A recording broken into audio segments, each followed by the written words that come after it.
Hi friends, welcome to Salem Padma சமையல். இன்றைக்கி நம்ம என்ன பார்க்க போகிறோம்னா லஞ்ச் பாக்ஸ் ரெசிபி தான் பார்க்க போகிறோம். ஒரு 10 நிமிஷம் தான் போதுங்க. குயிக்காக பிள்ளைங்க ஸ்கூல் போகிற டைமில் ஒரு 10 நிமிஷம் டக்குன்னு குக்கரில் இது பண்ணிடலாம். அதே மாதிரி டேஸ்ட்டும் வேறு லெவலில் இருக்கும். வாங்க வீடியோக்குள்ளே போகலாம். நம்ம சேனலை இப்போ தான் புதுசாக பார்க்குறீங்கன்னா சப்ஸ்கிரைப் பண்ணிக்கோங்க.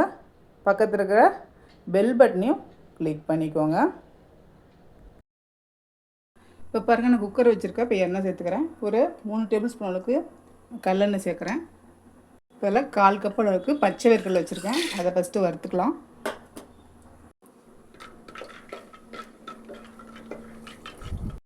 இப்போ வேர்க்கடலை ஓரளவுக்கு வறுபட்டுருச்சு. இப்போ நான் கொஞ்சம் முந்திரி பருப்பு சேர்க்குறேன். இது கொஞ்சம் சேவக்கட்டும். இப்போ இது வறுபட்டுருச்சு. நான் அதை தனியாக ஒரு பவுலுக்கு எடுத்து வச்சுக்கிறேன். நம்ம கடைசியாக போடும்போது நல்லா க்ரன்ச்சியாக இருக்கும். இப்போ அதே எண்ணெயில் 1 டேபிள் ஸ்பூன் உளுத்தம்பருப்பு, 1 டேபிள் ஸ்பூன் கடலைப்பருப்பு, 1/2 டீஸ்பூன் அளவுக்கு கடுகு இது பொரியட்டும். இதில் 2 காஞ்ச மிளகாய், 2 பச்சை மிளகாய் சேர்த்துக்கிறேன். கொஞ்சமாக கருவேப்பிலை, பொடிசாக வந்து இஞ்சி கொஞ்சம்,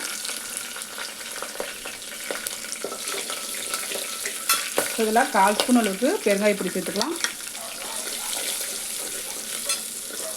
இதில் மீடியம் சைஸ் லெமன் வந்து 2 புழிஞ்சு வச்சுருக்கேன், அதை சேர்த்துக்கலாம். இதில் கொஞ்சமாக மஞ்சள் பொடி சேர்த்துக்கலாம். தண்ணி இந்த கப்பில் நான் அரிசி 1 கப் எடுத்துக்கிறேன். 2 கப் அளவுக்கு தண்ணி சேர்த்துக்கலாம். இப்போ இன்னொரு கப்பு சேர்த்துக்கிறேன். இப்போ இதுக்கு தேவையான அளவுக்கு உப்பு சேர்த்துக்கலாம். இது தண்ணி நல்லா கொதிக்கட்டும். இப்போ தண்ணி பாருங்கள் நல்லா கொதிக்குது. இப்போ நீங்கள் உப்பு புளிப்பு செக் பண்ணிக்கோங்க. பத்தலைன்னா சேர்த்துக்கோங்க. இப்போ நான் 1/2 மணி நேரம் ஊற வச்ச சாப்பாடு அரிசி சேர்த்துக்கிறேன்.